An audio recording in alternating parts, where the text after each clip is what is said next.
Hello class 8 students, how are you all? I am Shabnam Khatun, your science teacher.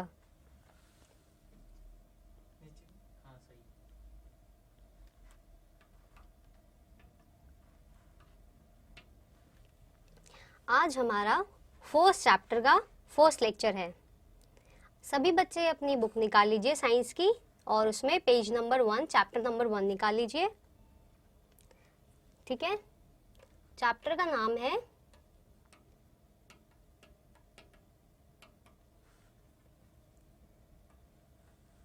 Crop production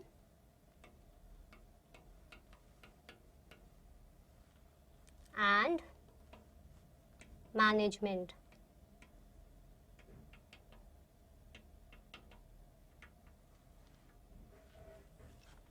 सभी बच्चों ने निकाल लिया chapter 1 crop production and management. ठीक है, सबसे पहले हम ये समझते हैं कि इसका मतलब क्या है, मतलब हम इस चैप्टर में किस बारे में पढ़ने वाले हैं। ठीक है, तो क्रॉप क्या होता है? सबसे क्रॉप यानी कि आपने पहले भी पढ़ा होगा क्रॉप प्रोडक्शन और मैनेजमेंट के बारे में, अलग अलग चैप्टर्स में अलग अलग क्लासेस में पढ़ा होगा कि क्रॉप होता क्या है। क्या होता है क्रॉप? हाँ, क्रॉप मतलब होता है हम जो फसल उगाते हैं, जो किसान जो फसल उगाते हैं उसी को क्रॉप कहते हैं। ओके, अब प्रोडक्शन मतलब आपको आई थिंक पता ही होगा, और अगर नहीं पता तो कोई बात नहीं, मैं बता देती हूँ। प्रोडक्शन मतलब होता है उसका उत्पादन करना, वो कैसे उगाया जाता है, उसी के बारे में हम इस चैप्टर में थोड़ा सा डिटेल में पढ़ेंगे कि फसल कैसे उगाई जाती है और कैसे मैनेज की जाती है। Okay, so shall we start?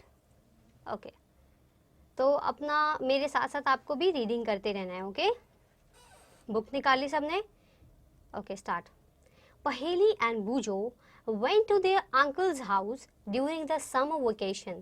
पहेली और बूझो दोनों फ्रेंड्स हैं, वो दोनों एक दूसरे से बात कर रहे हैं, वो दोनों अपने अंकल के घर वेकेशंस में, समर वेकेशंस में गए थे। फिर क्या होता है? The uncle is a farmer. उनके जो अंकल थे वो क्या थे? फार्मर थे, यानी कि किसान थे। One day they saw some tools like खुरपी, stickle, shovel, plow, etc. in the field. तो वो जो किसान थे तो उनके पास कुछ तो टूल्स रहे होंगे, औजार रहे होंगे। कौन कौन से थे?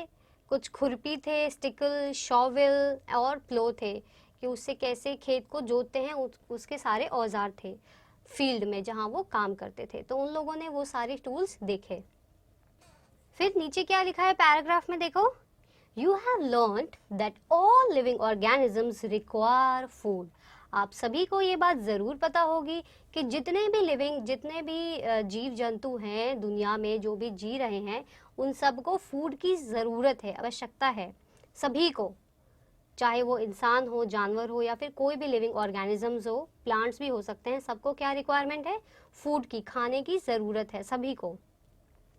Plants can make their food themselves. आप सभी ने पढ़ा ज़रूर होगा कि प्लांट्स जो है अपना खाना खुद ही प्रिपेयर करते हैं, वो किसी के और के ऊपर निर्भर नहीं होते। हम जैसे निर्भर है प्लांट्स के ऊपर, पर प्लांट्स जो है वो किसी के ऊपर भी निर्भर नहीं होते हैं, तो वो अपना खाना खुद ही प्रिपेयर करते हैं। ओके, फिर नेक्स्ट लाइन क्या कहती है? Can you recall how green plant synthesise. आपको पता होगा कि ग्रीन प्लांट्स जो है कैसे सिंथेसाइज करते हैं। आगे पढ़ते हैं कि क्या लिखा है, कैसे करते हैं। Animals including humans can not make their own food. जैसा कि मैंने आपको बताया, एनिमल्स और ह्यूमंस जैसे हम और जानवर जो है अपना खाना खुद ही प्रिपेयर नहीं करते हैं, खुद से वो लोग प्रिपेयर नहीं कर सकते। क्यों? क्योंकि ये काम सिर्फ और सिर्फ प्लांट्स में पाया जाता है, ह्यूमंस और एनिमल्स में नहीं। वो लोग निर्भर होते हैं किसके ऊपर? प्लांट्स के ऊपर वो लोग निर्भर होते हैं। ठीक है, फिर नेक्स्ट लाइन में क्या लिखा है? So where do animals get their food from. फिर एनिमल्स और ह्यूमंस को फूड कहाँ से मिलता है? प्लांट्स तो अपना खाना खुद ही प्रिपेयर कर लेते हैं, पर हम जैसे लोगों को फूड कहाँ से मिलता है? कहाँ से मिलता है? हाँ, प्लांट से मिलता है। वही हम आगे पढ़ेंगे कैसे। ठीक है, You already know that energy from the food is utilized by organisms for carrying out their various body functions. आप सभी को पता होगा जो भी हम खाना खाते हैं उससे हमको शक्ति मिलती है, एनर्जी मिलती है, ताकि हम कोई भी एक्टिविटी या अपना काम अच्छे से कर सकें, है ना। और कौन कौन से हमारे बॉडी में जो होते हैं काम, उनको अच्छे से करने के लिए हमको फूड की रिक्वायरमेंट होती है। क्यों? क्योंकि फूड जो है हमें क्या देता है, एनर्जी देता है, वो हमारा खाने को अच्छे से डाइजेस्ट करता है और यूटिलाइज करता है, हमारे बॉडी में जितनी भी रिक्वायरमेंट्स है उसको फुलफिल करता है। ठीक है, आगे बढ़ते हैं। फंक्शंस कौन कौन से वो करते हैं, बॉडी फंक्शंस, जैसे such as digestion, respiration and excretion. आपने पहले भी पढ़ा होगा लाइफ प्रोसेसेस के बारे में इन योर 7th क्लास, कि हमारे जो लाइफ प्रोसेसेस है उसमें बेसिक चीज़ें आती है, जैसे हमारा रेस्पिरेशन, हम जो सांस लेते हैं और जो सांस छोड़ते हैं वो। फिर दूसरा आता है हमारा डाइजेशन, जो हम डाइजेस्ट करते हैं खाना, तो हमने खा लिया पर उसको डाइजेस्ट नहीं करेंगे तो फिर हमको एनर्जी ये सब कहाँ से मिलेगा, नहीं मिलेगा ना, तो इसके लिए डाइजेशन भी ज़रूरी है। फिर उसके बाद डाइजेस्ट तो कर लिया, अब जो जो फूड हमने जो खाया सारा का सारा तो डाइजेस्ट नहीं होता ना, वो सारा एक वेस्ट मटेरियल बन के हमारे बॉडी से बाहर आ जाता है। ये सब तो सबको पता ही होगा, है ना। चलो नेक्स्ट लाइन क्या है, we get our food from plants और एनिमल्स और बोथ। हम जो है अपना खाना कहाँ से लेते हैं, या तो प्लांट से लेते हैं या एनिमल से, या फिर दोनों से ही लेते हैं। अब हमने तो अपना 1-2 पैराग्राफ यहाँ के कंप्लीट कर लिए ना। हमारा नेक्स्ट पैराग्राफ क्या कहता है, ऊपर देखिए क्या लिखा है, in order to provide food for a large population. हम लोग जो है जितने भी फूड जो है प्रोवाइड करते हैं, हमको लार्ज पॉपुलेशन के लिए चाहिए होता है, सभी को फूड की आवश्यकता है, इसलिए वो हमारे इंडिया में तो लार्ज पॉपुलेशन है, तो उसके अकॉर्डिंग फूड को प्रोवाइड करवाया जाता है। ठीक है, रेगुलर प्रोडक्शन के अकॉर्डिंग, रेगुलर ही क्रॉप्स का जो है प्रोडक्शन होता रहता है, कभी किसी क्रॉप का कभी किसी फसल का, हमेशा ही रेगुलर बेसिस पे उसका प्रोडक्शन होता ही रहता है। फिर आगे क्या लिखा है, proper management and distribution is necessary. अब प्रोडक्शन तो हो गया, अब हमने फसल तो उगा दिया, लेकिन उसके बाद क्या आता है, उसको हमको पहुंचाना भी तो है लोगों तक, और उसको मैनेजमेंट भी करना बहुत ज़रूरी है। डिस्ट्रीब्यूशन करना मतलब कि आपके घर तक उसको पहुंचाना, जो भी हमने क्रॉप उगाए हैं, उसके बाद उसको मैनेज भी करना कि सब तक वो पहुंच रहे हैं या फिर नहीं पहुंच रहे, कोई फसल खराब हो गई, क्या हो गया, उसको पूरी तरीके से देखभाल करना, मैनेज करना। ओके, तो इस चैप्टर में हम इन्हीं के बारे में थोड़ा सा डिटेल में पढ़ेंगे। अब उसी के नीचे देखिए 1.1 लिखा है, ब्लू कलर से क्या लिखा है, एग्रीकल्चरल प्रैक्टिसेस। एग्रीकल्चरल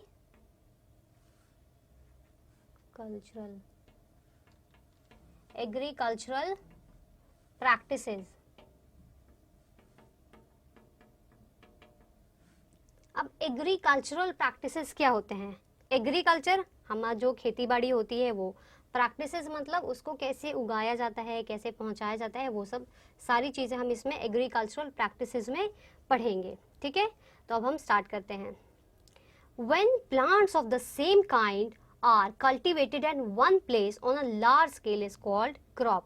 जब एक ही तरीके की फसल लार्ज एक ही जगह पे उगाई जाती है, उसको हम क्या कहते हैं, क्रॉप।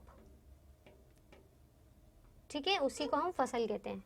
मान लो हमारा ये पूरा एरिया है, एक एरिया पे एक ही किस्म का कोई भी क्रॉप उगाना है, दैट इज कॉल्ड क्रॉप। मतलब मान लो यहाँ पे हमने वीट उगाया, तो कुछ जगह पे हमें सिर्फ और सिर्फ वीट ही उगाना है, सिमिलर होना चाहिए कि हम कहाँ क्या उगा रहे हैं।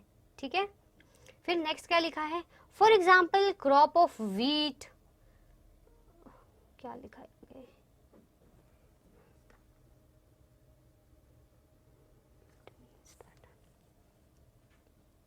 means that all the plants grown in a field are called, दिख नहीं रहा है मुझे, यहाँ से थोड़ा सा इसका साइज बड़ा कर लूं,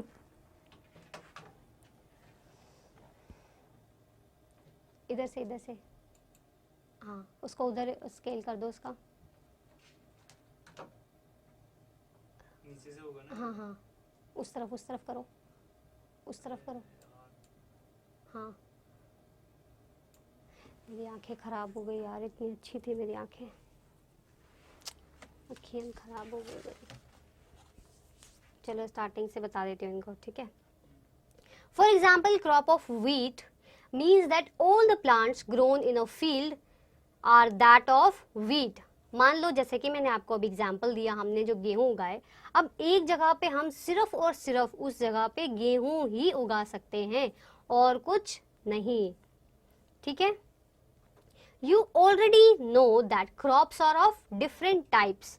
डिफरेंट टाइप्स के होते हैं ना क्रॉप, सिर्फ और सिर्फ गेहूं तो नहीं हम खाते ना, रोटियां तो नहीं खाते सिर्फ, और भी चीजें तो खाते हैं ना। क्या क्या है वो बुक में देखिए, क्या क्या लिखा है, क्या क्या है, यस सीरियल्स, आगे क्या लिखा है, वेजिटेबल्स, और क्या मिलता है, फ्रूट्स, है ना, और भी चीजें हैं जैसे कि इसमें लिखा है ना दालें, सब्जियां और हमारे फल, ये सभी चीजें तो बुक में लिखी है, पर हमें और भी चीजें जो है क्रॉप्स में हमको प्रोवाइड होती है, ठीक है बच्चों, समझ आया, गुड। और अगर समझ नहीं आता तो कोई बात नहीं, मैं आपको बता दूंगी, आप मुझसे पूछ सकते हैं। अब आगे क्या लिखा है, these can be classified on the basis of the season which they grow, in which they grow। अब क्या होता है कि क्रॉप तो हमने उगा दिया, लेकिन इन सब का एक सीजन होता है। ऐसा नहीं कि बारिश में हमने कुछ उगा दिया, सर्दियों में कुछ उगा दिया, गर्मियों में कुछ, ऐसा कुछ नहीं होता।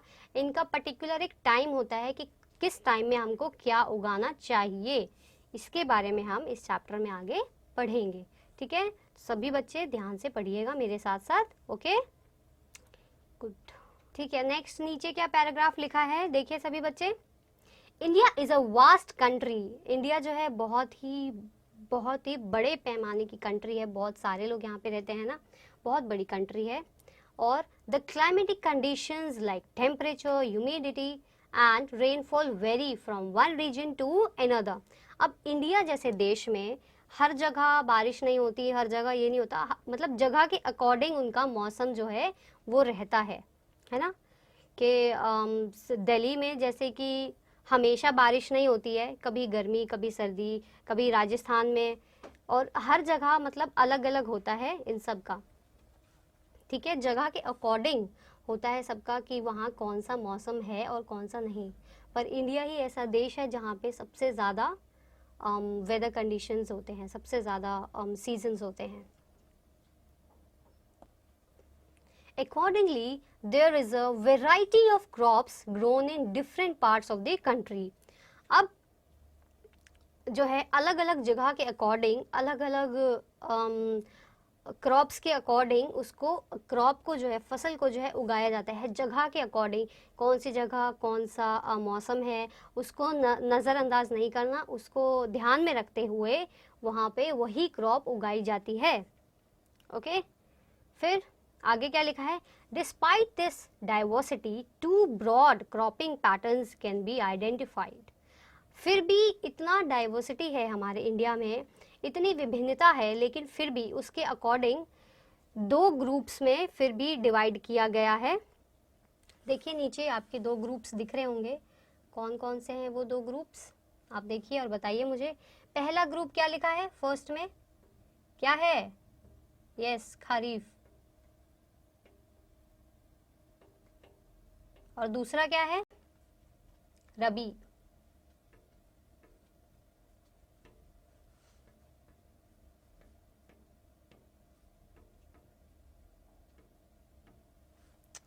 तो अब हम पहले पढ़ेंगे खरीफ के बारे में, फिर हम पढ़ेंगे रबी के बारे में, ओके। तो सबसे पहले देखते हैं खरीफ क्रॉप्स में क्या लिखा है। ये तो समझ आ गया ना आपको कि इसमें दो कैटेगरीज होती हैं, एक होती है खरीफ और एक होती है रबी। अभी हम पहले पढ़ेंगे खरीफ के बारे में, क्या लिखा है आगे देखिए, the crops which are sown in the rainy season are called kharif.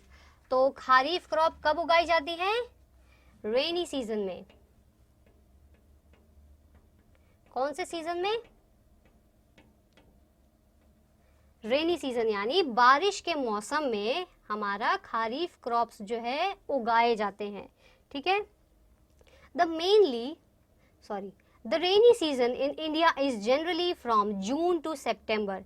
India में खास तौर पे रेनी सीजन कब आता है, जून से लेकर के सितंबर के बीच में ज़्यादातर रेनी सीजन रहता है हमारे इंडिया में, ओके। नेक्स्ट क्या लिखा है देखिए, paddy, maize, soybean, groundnut, cotton are kharif crops. तो इसमें कौन कौन से एग्जाम्पल्स दे रखे हैं आपको, बताइए मुझे। मेज, सोयाबीन, ग्राउंडनट,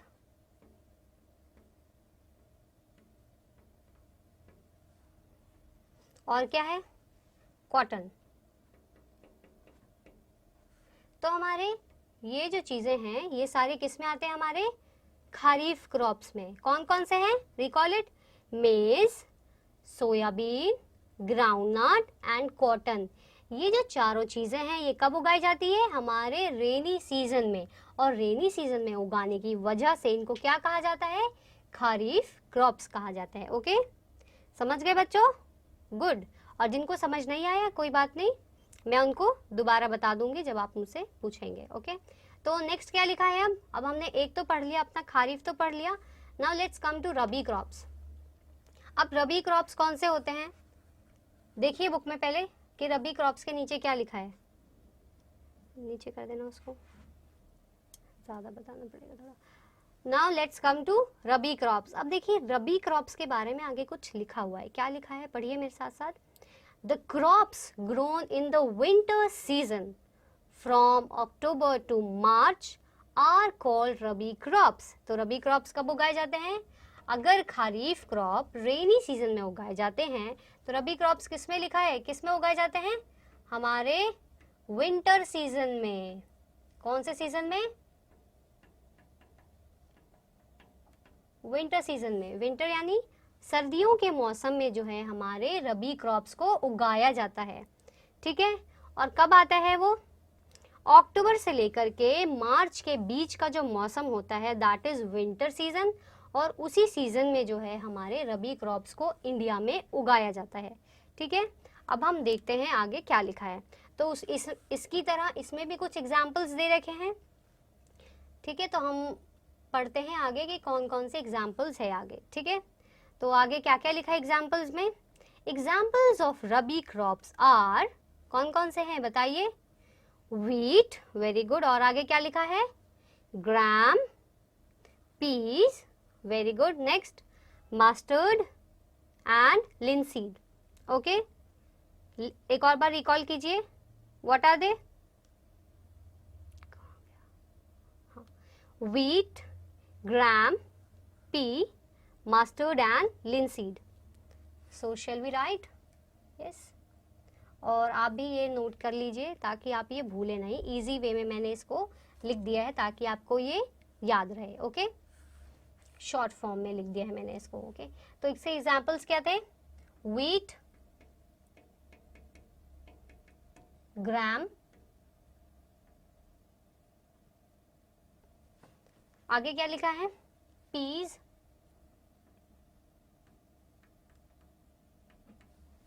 और क्या है, मस्टर्ड,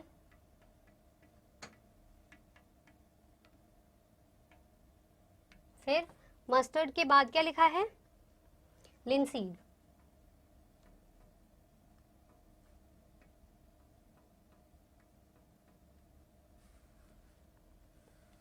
तो हमारे खरीफ क्रॉप्स कौन से बताए थे मैंने, हाँ, रेनी सीजन में उगाने वाले। उसके एग्जाम्पल्स क्या क्या थे, मेज, सोयाबीन, ग्राउंडनट एंड कॉटन। फिर दूसरा क्रॉप क्या था हमारा, हाँ, रबी क्रॉप्स। उसमें कौन कौन से थे, ये था पहले तो हम ये समझते हैं कि कौन से सीजन में ये उगाए जाते हैं, ठीक है। तो कौन से सीजन में उगाए जाते हैं, विंटर सीजन में। ओके, अब विंटर सीजन में तो उगाए जाते हैं, पर कौन कौन से हैं वो क्रॉप्स, देखिए क्या लिखा है मैंने, wheat, gram, peas, mustard and linseed. तो ये जितने भी क्रॉप्स मैंने यहाँ पे लिखे हैं, these all are grown in winter season and are called rabi crops. Fine. Besides these, pulses and vegetables are grown during summer at many places. लेकिन फिर भी इसके पल्सेस, हमारी जो दालें हैं और जो सब्जियां हैं वो कौन से सीजन में उगाई जाती है, हमारे समर सीजन में। वो भी कुछ ज़्यादातर जगहों पे समर सीजन में उगाई जाती है हमारी दालें और सब्जियां। हर जगह नहीं, ज़्यादातर जगह, ज़्यादातर जगह सब्जियां और दालें उगाई जाती हैं हमारे समर सीजन में। Got it? गुड। तो हमारा नेक्स्ट टॉपिक क्या है? देखिए 1.2 में क्या लिखा है? बेसिक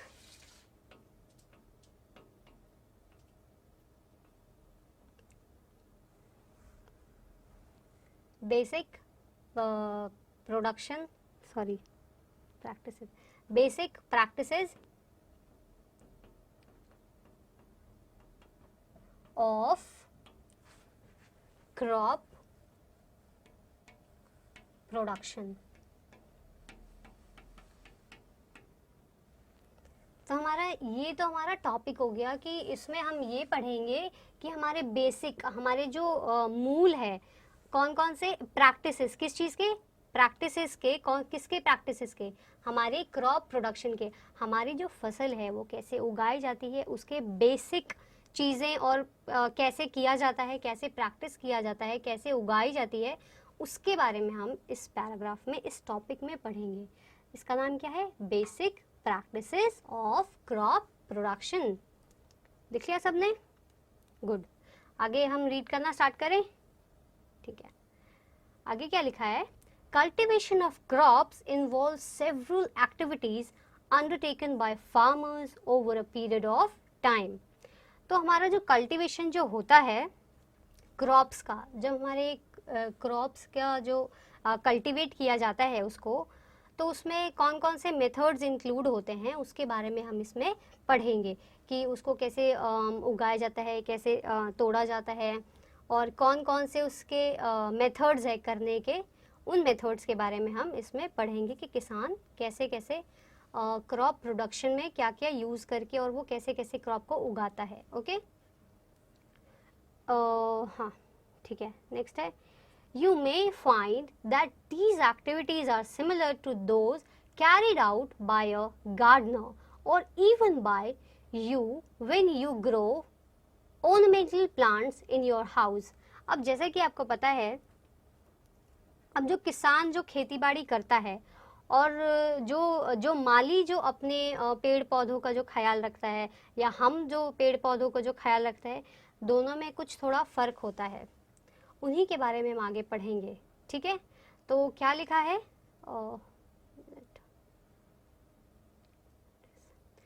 ये हमारी जो किसान जो खेती बाड़ी जो करता है और जो गार्डनर जो माली जो होता है जो उगाता है कुछ कुछ फूल पत्ते और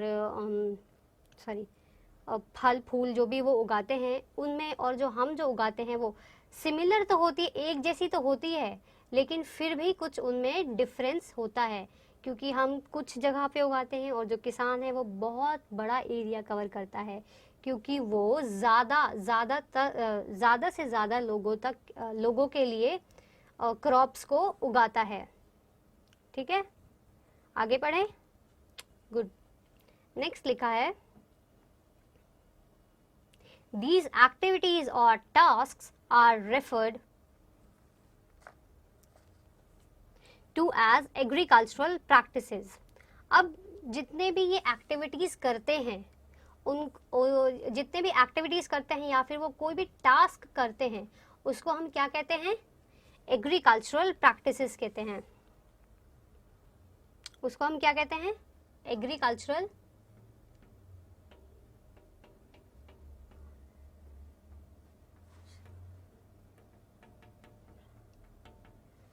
तो किसान जितना भी अपना खेती बाड़ी का काम करता है, जितना भी काम है वो स्टार्टिंग से लेकर फसल कटने तक जो भी वो काम करता है उसको हम कहते हैं एग्रीकल्चरल प्रैक्टिसेस, कि वो खेती बाड़ी में क्या क्या काम कैसे कैसे काम करते हैं, उन्हीं सारी चीज़ों को मिला के कहते हैं एग्रीकल्चरल प्रैक्टिसेस। ठीक है बच्चों, समझे? गुड। और जिनको समझ नहीं आया कोई बात नहीं, आप ट्राई कीजिए कि आपको समझ आए, नहीं तो मैं आपको और बता दूंगी।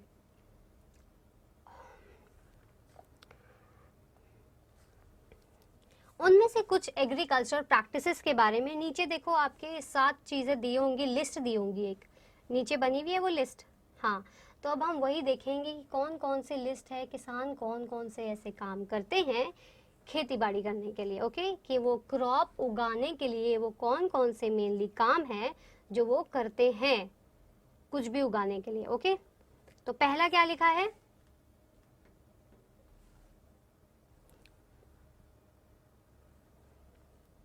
पहला लिखा है प्रिपरेशन ऑफ सॉइल।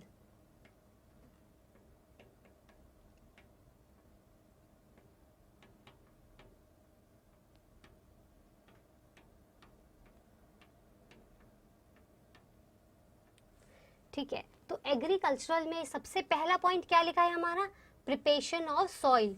जो हमारी जो सॉइल यानी कि जो ज़मीन है जिस पे वो क्रॉप उगाने वाला है, उसके लिए पहले वो प्रिपेयर करता है सॉइल के लिए, सॉइल की फर्टिलिटी वगैरह, कि वो ज़मीन बंजर तो नहीं है, मतलब उस ज़मीन पे वो चीज़ जो भी वो क्रॉप उगा रहा है वो उग तो सकती है ना।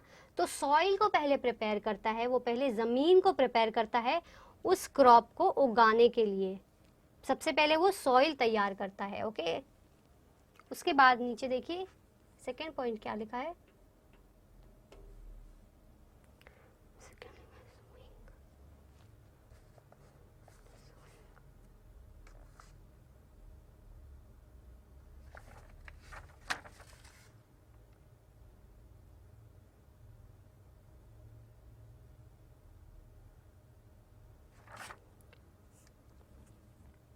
सेकेंड पॉइंट हमारा लिखा है सोइंग।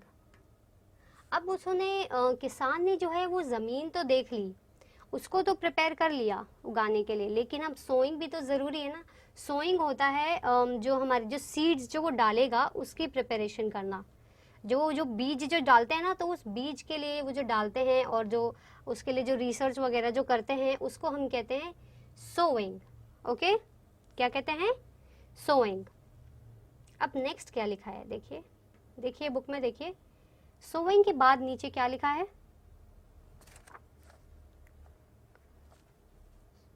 क्या लिखा है, एडिंग मैन्योर एंड फर्टिलाइजर्स। अब उन्होंने ज़मीन की तैयारी कर ली, फिर उन्होंने सीड की तैयारी कर ली, लेकिन अब उन्होंने सीड जो डाले हैं तो उसके लिए हमको मैन्योर और फर्टिलाइज़र भी तो इंतज़ाम करना पड़ेगा ना। कीटनाशक जो होते हैं, खाद जो होते हैं, उनका भी तो इंतज़ाम करना पड़ेगा, नहीं तो सारी क्रॉप्स क्या होंगी, खराब हो जाएंगी, फसल जो है सारी नष्ट हो जाएंगी। सब जब खराब हो जाएगा तो फिर क्या फ़ायदा उगाने का किसान का, है ना। तो उसके लिए इम्पॉर्टेंट है कि वो मैन्योर और फर्टिलाइजर्स का पूरा प्रबंध करके उस ज़मीन पे वो डाल दें, जितना भी उसमें आवश्यकता है उतनी डाल दें, ठीक है। तो पहले उन्होंने ज़मीन प्रिपेयर की, फिर उन्होंने सीड डाल दी, सीड डालने के बाद उन्होंने क्या किया, कीटनाशक और खाद का प्रबंध कर दिया उस पर, ठीक है। अब नेक्स्ट क्या लिखा है देखिए,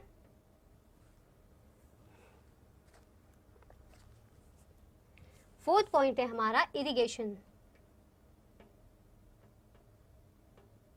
अब इरिगेशन होता क्या है, अब देखो पहले उसने सॉइल प्रिपेयर की, फिर सीड डाले, फिर उसने खाद और फर्टिलाइजर्स डाल दिए, कीटनाशक डाल दिए, फिर अब इरिगेशन भी तो करना ज़रूरी है। इरिगेशन होता है पानी का सप्लाई करना खेतों में जहाँ भी वो क्रॉप उगा रहे हैं, इरिगेशन उसी को कहते हैं। अब अगर वो पानी देंगे ही नहीं फसल को तो क्या फसल उगेगी, उगेगी। अगर आप अपने घरों में भी पौधों में पानी नहीं देंगे तो क्या आपके पौधे उग जाएंगे, नहीं ना, वो तो पूरे अब सूख जाएंगे, मुरझा जाएंगे, खराब हो जाएंगे ना। तो वैसे ही हमारे क्रॉप्स को भी ज़रूरत होती है प्रॉपर पूरी तरीके से पानी डालने की। अब अगर वो पानी ही नहीं डालेंगे तो क्रॉप उगेगी कैसे, नहीं उगेगी ना, और उगेगी नहीं तो हम तक आएगी कैसे, हम खाएंगे कैसे, हमें एनर्जी कहाँ से मिलेगी, है ना। तो इरिगेशन बहुत ज़रूरी है, पानी का सप्लाई करना और जितने की आवश्यकता है उतना पानी होना बहुत ज़रूरी है। तो वो उसी को कहते हैं हम इरिगेशन। इरिगेशन मतलब जितने भी खेत हैं, जितने भी क्रॉप है, उन तक पूरा पानी को सप्लाई करना, पूरा पहुंचाना, क्रॉप्स तक पानी जितने की ज़रूरत है उतना पानी पहुंचाना क्रॉप्स को, उसको कहते हैं इरिगेशन, ठीक है। अब पानी तक तो आ गए, पानी भी दे दिया। अब नेक्स्ट क्या लिखा है, देखिए 5th पॉइंट क्या लिखा है नीचे, देखिए। तो हम देखा आपने बुक में क्या लिखा है, क्या लिखा है, प्रोटेक्टिंग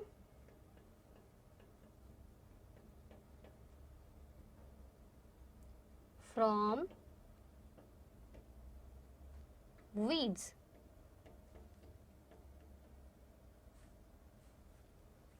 अब हमने ज़मीन तैयार कर ली, सीड डाल दिए, हमने फर्टिलाइज़र और मैन्योर भी डाल दिया, हमने पानी का सप्लाई भी कर दिया। अब पानी का सप्लाई होगा तो जो भी हमने क्रॉप उगाई है उसके साथ साथ कुछ ऐसे पौधे भी उग जाते हैं जिनकी ज़रूरत नहीं होती, वो खुद ही उग जाते हैं, तो उनसे भी हमको प्रोटेक्ट करना है ना। वीड्स कहते हैं उनको, जो पौधे हमने नहीं उगाए हैं, जो क्रॉप हमने नहीं उगाए हैं, ऐसे जंगली पौधे जो खुद ही उग जाते हैं, उनको किसी सीड्स वगैरह की ज़रूरत नहीं होती, वो खुद ही उग जाते हैं क्रॉप्स के साथ।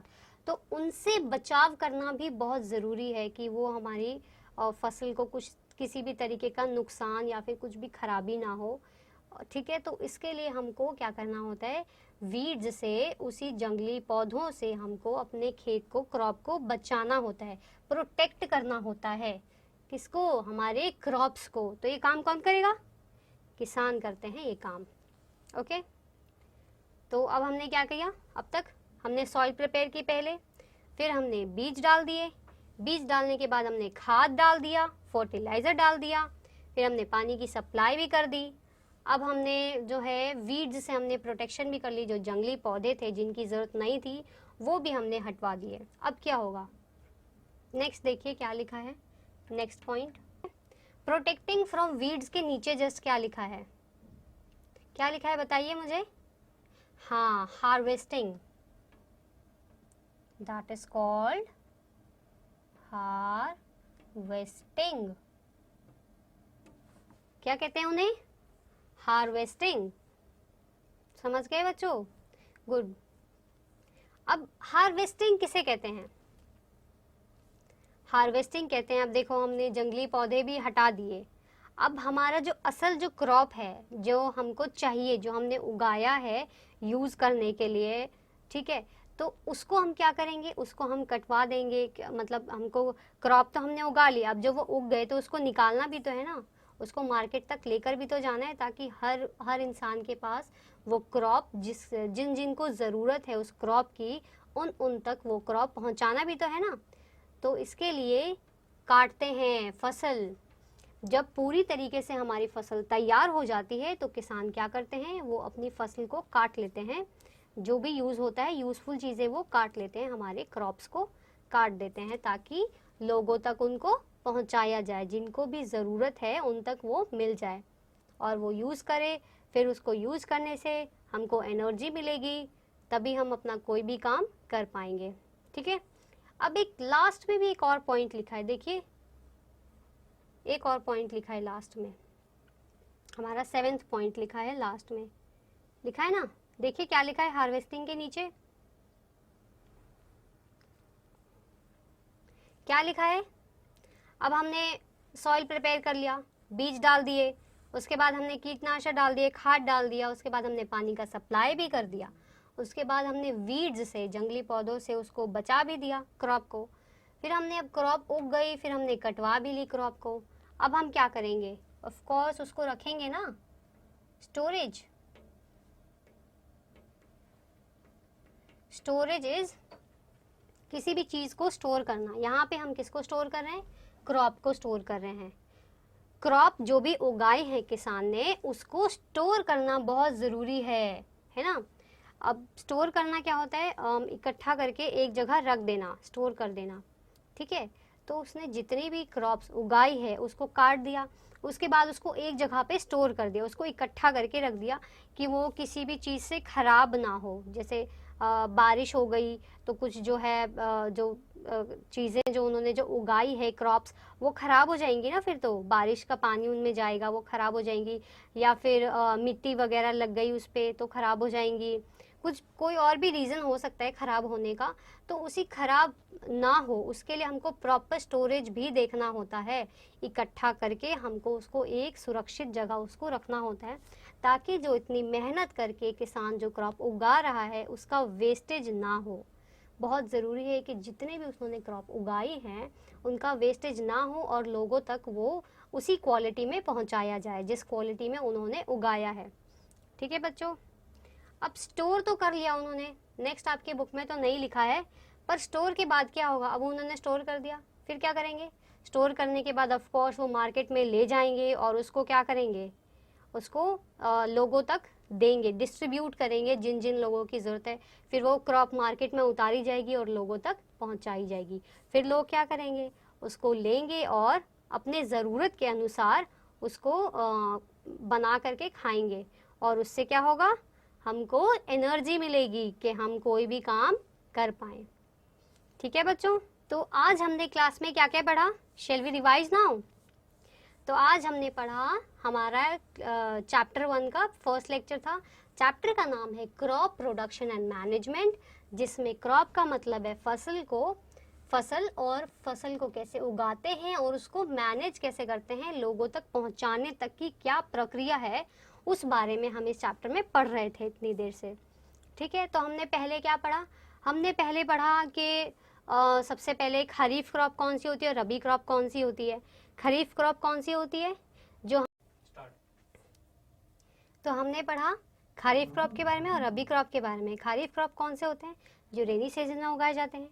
रबी क्रॉप्स कौन से होते हैं? जो विंटर सीजन में उगाए जाते हैं। ठीक है, फिर हमने पढ़ा basic practices of crop production. Crop production में कौन कौन से मेथड्स यूज़ किए जाते हैं, उसमें हमने पढ़ा एग्रीकल्चरल प्रैक्टिसेस, खेती बाड़ी में क्या क्या हम प्रैक्टिस करते हैं, क्या क्या उगाने के लिए क्या क्या चीज़ें करते हैं, क्या प्रोसेस होता है उगाने का। पहला हमने पढ़ा प्रिपरेशन ऑफ सॉइल। सॉइल के बारे में हमको ज़मीन कैसी है नहीं है उसके लिए प्रिपेयर करना, वो देखा। फिर हमने सोइंग किया। सोइंग इज सीड को बीज को डाल देना ज़मीन में, दैट इज़ सोइंग। फिर हमने क्या किया? एडिंग मैन्योर एंड फर्टिलाइजर्स, कि हमने उसमें कीटनाशक और खाद डाल दिए कि हमारी जो क्रॉप है वो अच्छे से ग्रो करे। फिर हमने क्या किया? इरिगेशन किया, पानी का सप्लाई दिया ताकि क्रॉप जो है अच्छे से उगे, उसमें पानी की कमी ना हो। फिर हमने किया protecting from weeds. Protecting from weeds is जंगली पौधे जो खुद ही उग जाते हैं, उनको क्रॉप्स के साथ ऐसे ही उग जाते हैं, उनको उगाया नहीं जाता, तो उससे बचाव किया हमने। उसके बाद हमने किया हार्वेस्टिंग। अब क्रॉप उग गई, तैयार हो गई, उसके बाद उसको कटाई होती है उसको काट के फिर क्या करते हैं? स्टोर कर लेते हैं एक सुरक्षित जगह पे। ठीक है, तो आपका अब होमवर्क क्या है? Your homework is you have to write these all in your notebook. आपको ये जितने भी पॉइंट्स मैंने भी बताए हैं, आपको ये सारे पॉइंट्स अपने नोटबुक में नीट एंड क्लीन हैंडराइटिंग में लिखना है, बिकॉज आपकी नोटबुक को चेक किया जाएगा। दैट्स वाई आपको अपना काम बिल्कुल कंप्लीट करके रखना है। आपको ये सारे पॉइंट्स लिखने हैं। And one more thing, rabi and kharif crop के बारे में जो मैंने जो ऐसे करके जो 2 डायग्राम्स करके जो आपको बताए थे, वो भी आपको लिखना है। खारिफ और रबी के बारे में जितना मैंने आपको लिखवाया था सिर्फ उतना ही लिखना है। Okay, yes.